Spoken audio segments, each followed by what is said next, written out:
بسم اللہ الرحمن الرحیم الحمد للہ رب العالمین والصلاة والسلام علی سید الانبیاء والمرسلین اما بعد فاعوذ باللہ من الشیطان الرجیم بسم اللہ الرحمن الرحیم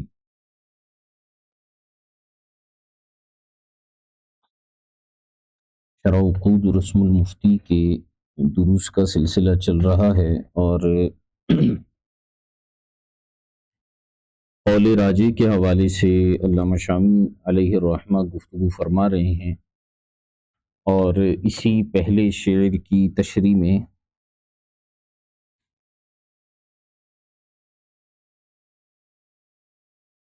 آپ نے دیکھا ہوگا کہ ہم نے کئی چیزوں کو ڈسکس کیا ہے۔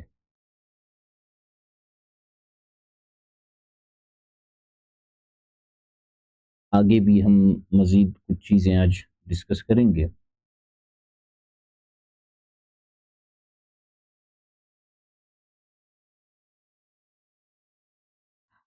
آگے ایک ہیڈنگ آ رہی ہے کہ لا یجوز الافتاء الا لمن اخذ العلم عن المعتبرین،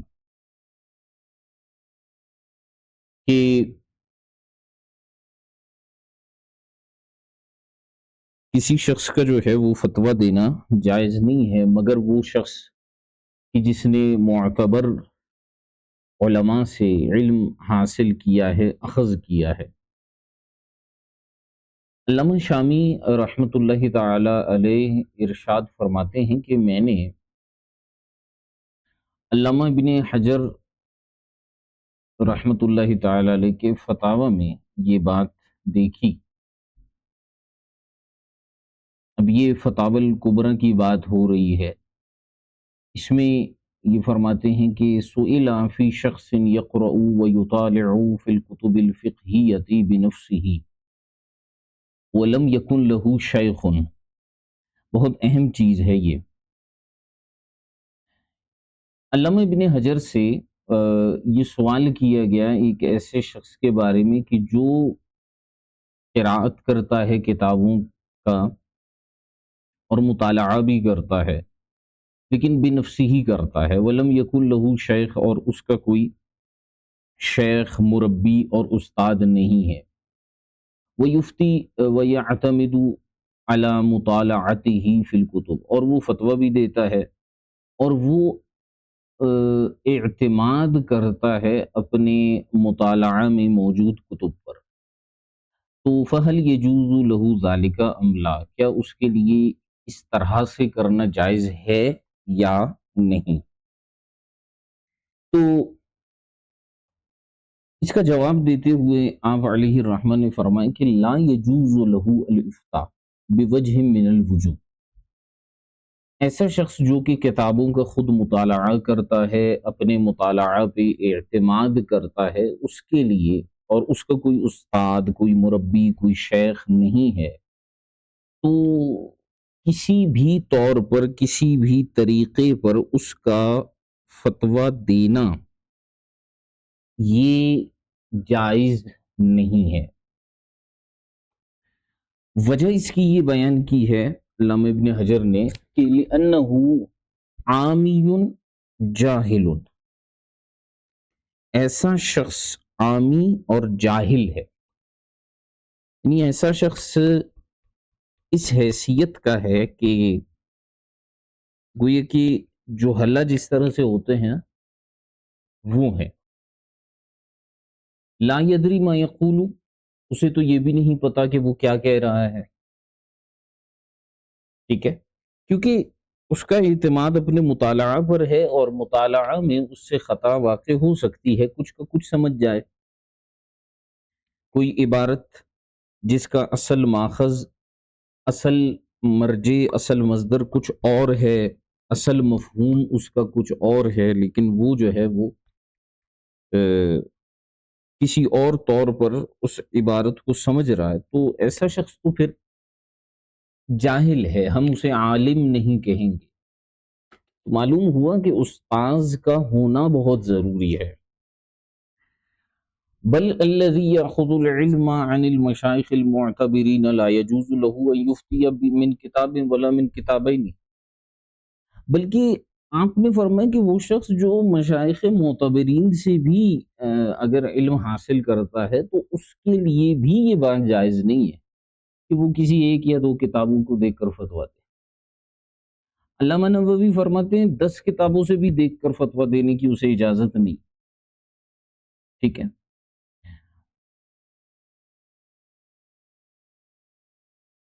لیکن اگر ایسا شخص جو کہ اپنے فن میں ماہر ہو اور علم کو اس کے اہل سے حاصل کیا ہو اور اس کے اندر جو ہے وہ ملکہ نفسانیہ پیدا ہو چکا ہو، یعنی 3 چیزیں اس کے اندر آ گئی ہیں، ایک تو ہے ماہر، دوسرا ہے جی اخذ علم عن اہلہ، اور تیسری چیز یہاں پر آتی ہے ملکہ نفسانیہ۔ تو فرماتے ہیں کہ وہ شخص جو ہے وہ کچھ نہ کچھ فتویٰ دے سکتا ہے، اور اس کی کنڈیشن یہ ہے کہ وہ صحیح اور غیر صحیح کے درمیان فرق کر سکتا ہے، ٹھیک ہے۔ اس کے علاوہ جو ایسے لوگ ہیں ان کے لیے فتویٰ دینے کی قطعاً اجازت نہیں ہے۔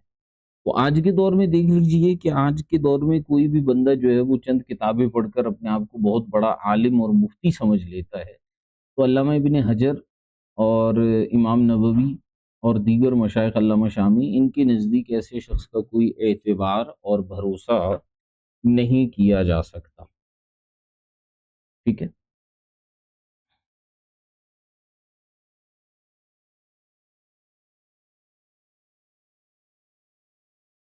تو ایسے افراد کا کوئی اعتبار نہیں کیا جا سکتا۔ اس کے بعد آپ رحمۃ اللہ تعالی علیہ اب دوسری بات ارشاد فرماتے ہیں کہ وجوب الافتاء بظاہر الروایتی ای بظاہر المذہب۔ علامہ شامی نے پہلے شعر میں 2 باتیں کی تھی کہ ایک ہے اتباع قول راجح، کہ آپ کو قول راجح کا علم ہو اور آپ اس کی اتباع کریں، دوسری بات یہ کی تھی او کانا ظاہر الروایتی، یا تو ایک قول راجح ہو اس پر آپ فتویٰ دیں گے، یا پھر وہ قول جو ہے وہ ظاہر الروایت ہو۔ اب یہاں سے جو ہے وہ ظاہر الروایہ کی بحث شروع کر رہے ہیں، یا ظاہر المذہب جس کو ہم کہتے ہیں، ٹھیک ہے۔ اب یہاں پر اس کی گفتگو ہونے لگی ہے۔ اب یہاں پر علامہ شامی رحمۃ اللہ تعالی علیہ فرماتے ہیں کہ یعنی وہ مسائل جو امام محمد بن حسن شیبانی رحمۃ اللہ تعالی علیہ کی کتابوں میں روایت کی گئی ہیں ان سے فتویٰ دیا جائے گا، اگرچہ ان کی تصحیح کی صراحت نہ کی گئی ہو۔ اب ذرا دیکھیے، مسائل جو ہیں یا تو ان میں راجع والا معاملہ ہوگا یا پھر وہ ظاہر الروایہ میں مذکور ہوں گے۔ تو راجع والوں کی تو تصحیح بیان کی جائے گی، ترجیح بیان کی جائے گی، لیکن جو ظاہر الروایہ میں ہیں ان کے بارے میں اصول اور قاعدہ یہ ہے کہ اگرچہ ان کی تصحیح نہ بیان کی گئی ہو لیکن وہ اقوال مفتہ بھی ہوتے ہیں، ٹھیک ہے، وہ اقوال مفتہ بھی ہوتے ہیں۔ اب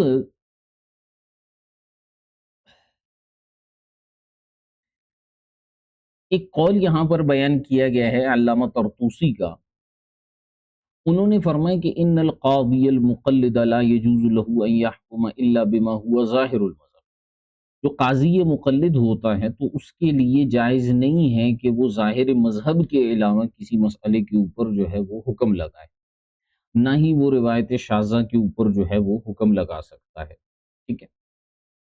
اب یہاں تک تو اس کی بات ہو گئی، ظاہر مذہب کا ایک اصول بیان ہو گیا، یہ ہے ہمارا ایک شعر یہاں پر مکمل ہو۔ اب یہاں پر ہم آتے ہیں دوسرے شعر کی طرف، وہ ہے ظاہر الروایہ کی کتابوں کے متعلق۔ علامہ شامی رحمۃ اللہ تعالی علیہ نے اشعار میں جو چیز بیان کی ہے میں اس کو بیان کرتا ہوں اور ہم اس کی تشریح کی طرف چلتے ہیں۔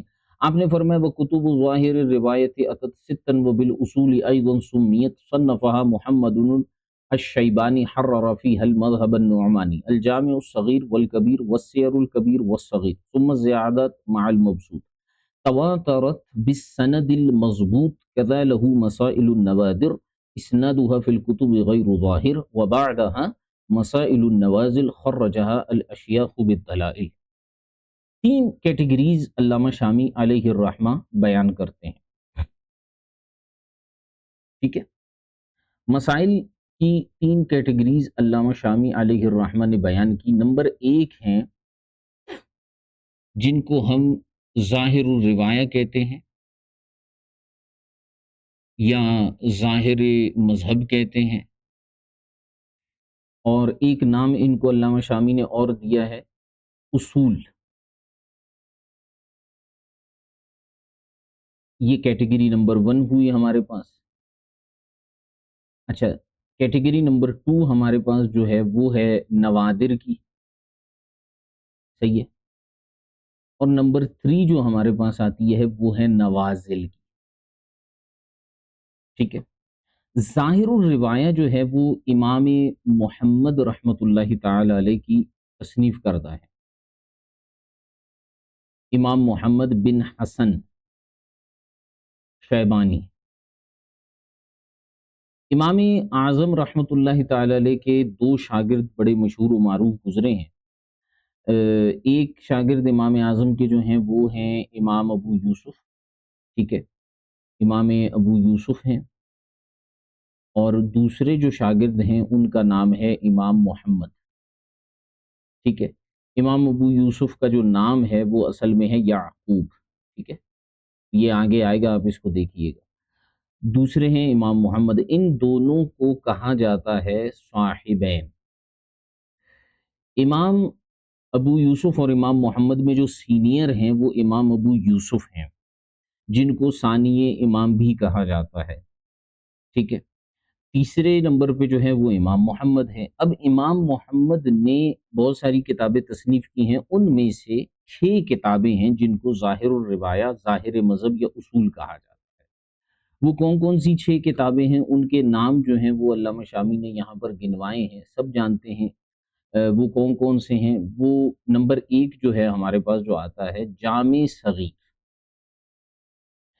دوسرے نمبر پر آتا ہے جامع کبیر، تیسرے نمبر پر آتا ہے سیر کبیر، چوتھے نمبر پر آتا ہے سیر صغیر، 5ویں نمبر پر آتا ہے زیادات، اور 6 نمبر پر ہے مبسوط۔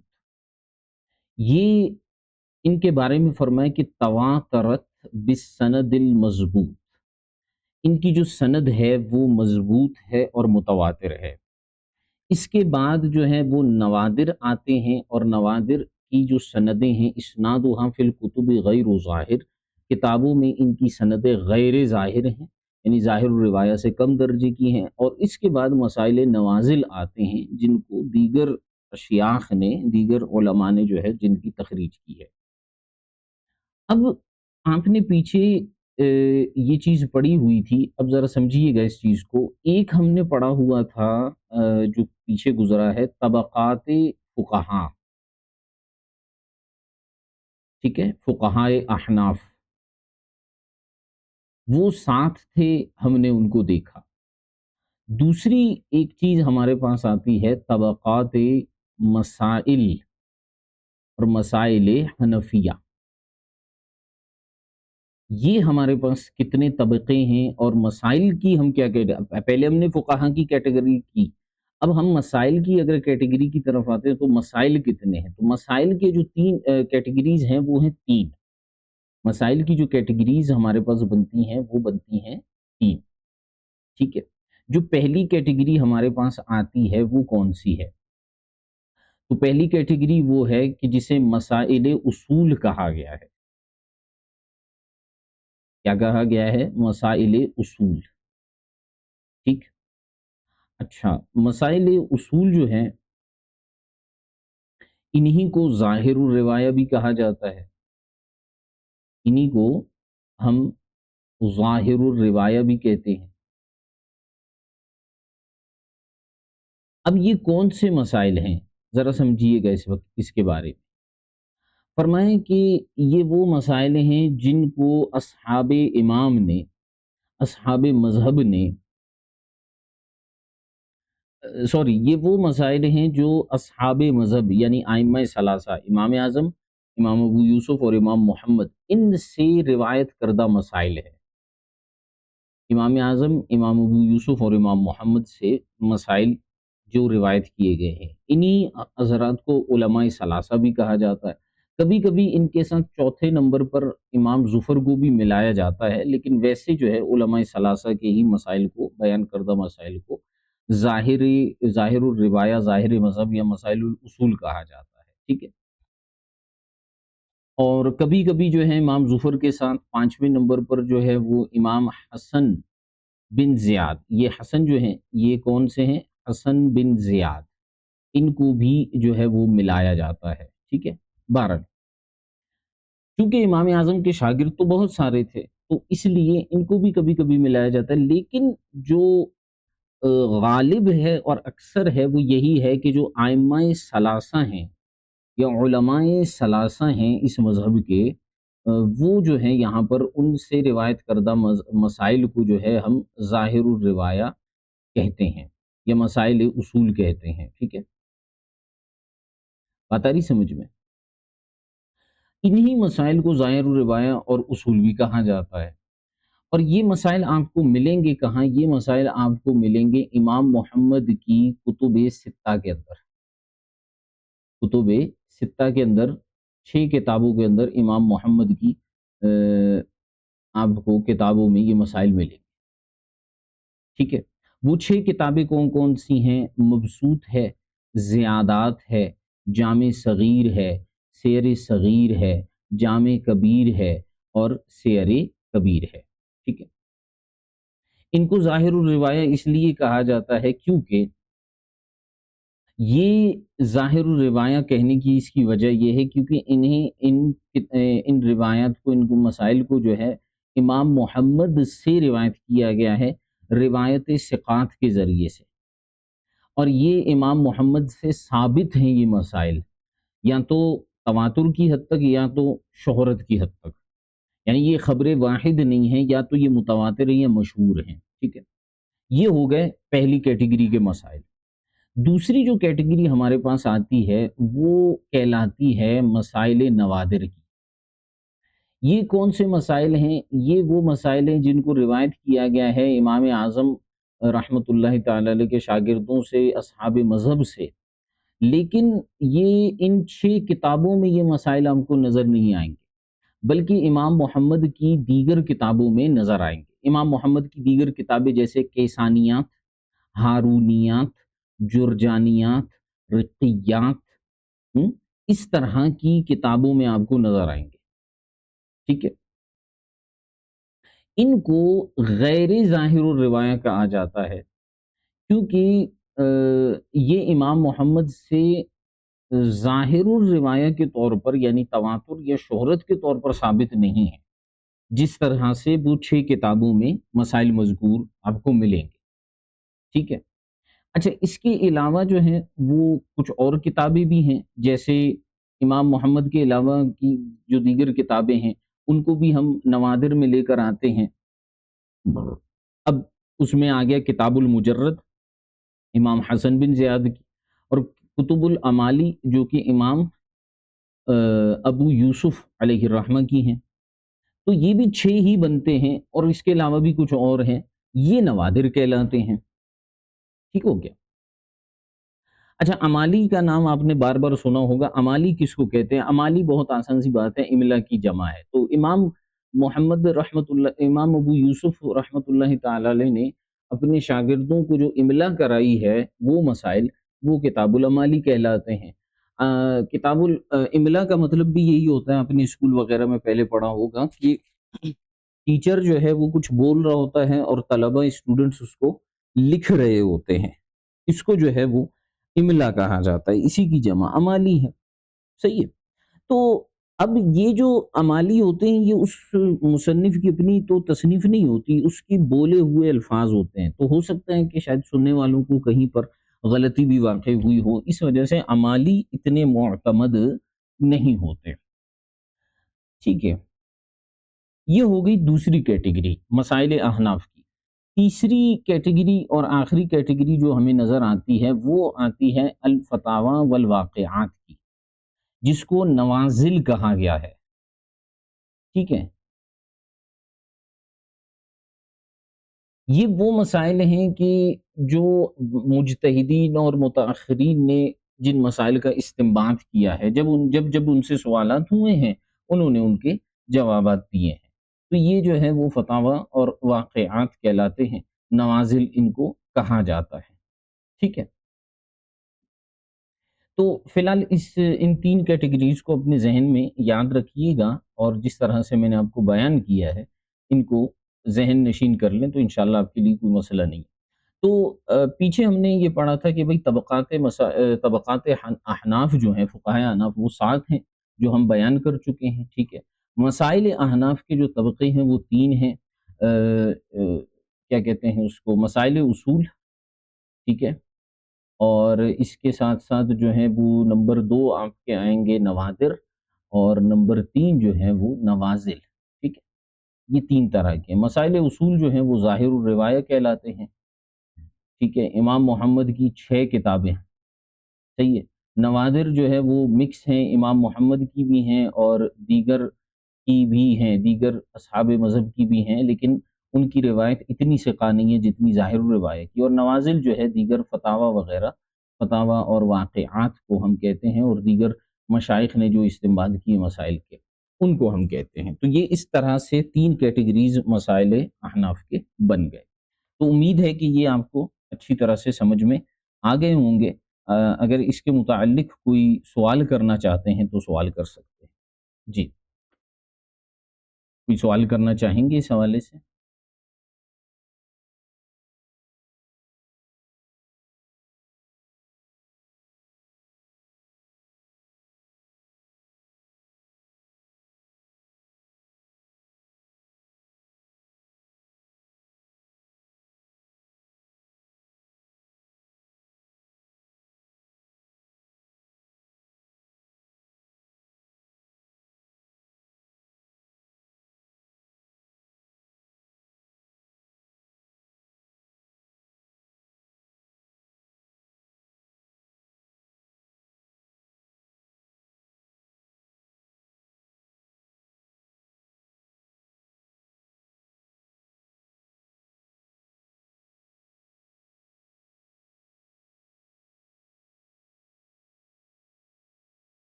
ٹھیک ہے، سب کلیئر ہے، اوکے،